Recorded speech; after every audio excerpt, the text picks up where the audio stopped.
If my boiler broke tomorrow, I could pay to fix it without any panic. Could you? The reason I'm able to do that is because I have built a stash of cash called an emergency fund, which is there for life's randomness.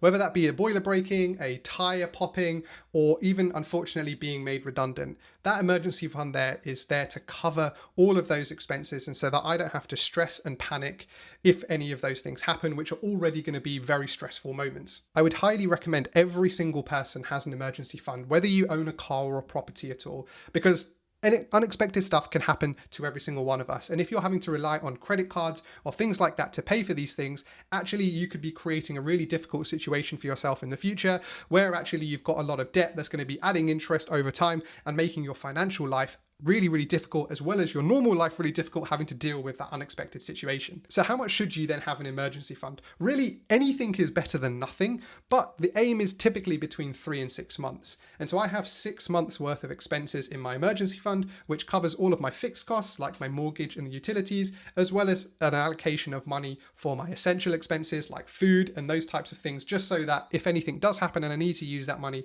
I've got money to kind of live, not just do the bare minimum. And so I used my budget over the last year, over the last couple of years, to work out roughly how much I was spending, and so I knew how much I needed to save in my emergency fund.